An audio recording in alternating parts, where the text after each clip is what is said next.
3.2 External Projects, Project 5, Sharing Your Work.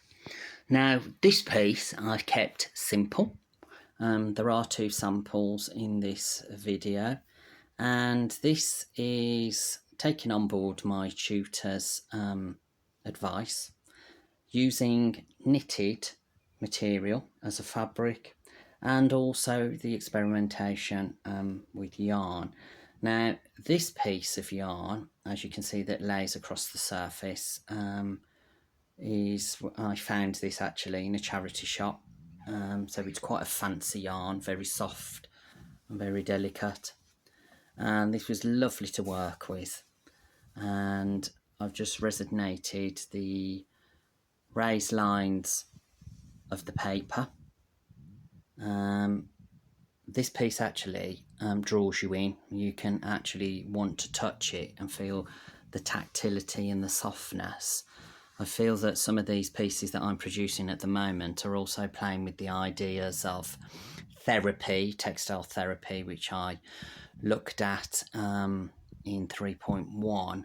But I think this piece, because it's just so simple, just works, and you can actually just play with it and part it. As you can see through the knitted pieces, we can see little raised lines and then the textural lines of the piece.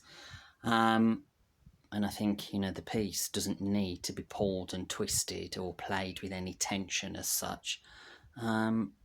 So this is a very successful piece and an outcome, using the theme, the raised line of the paper. I feel that the mixed media and the knitting have kind of fallen into place through exploring and experimenting. And it's been a joy to work with this as a material on its own. Now, sample number 2 is slightly bolder. Now, this piece was rather interesting because I played with pipe cleaners, which were velvet covered, and just played with bold stripes with the 4-ply yarn. And we can see that basically I've just looped the wire. Still treated the idea of the raised line of the paper, but the one thing that I particularly liked with this, and this is why it hasn't been stretched across the mannequin shape, is this again has become another tactile piece which plays with the idea of textiles therapy.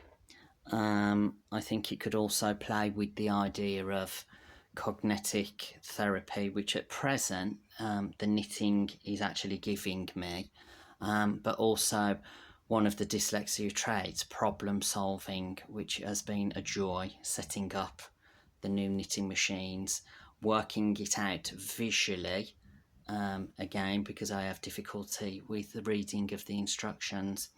But at present I have been out of work for 2 weeks without knitting machines, and I'm going to start to talk about a collaboration with a machine knitter that's going to be quite interesting. He's an interesting person and has worked with knitting machines for many years, so I'm going to use this as an explore as part of the collaboration for my knitted project.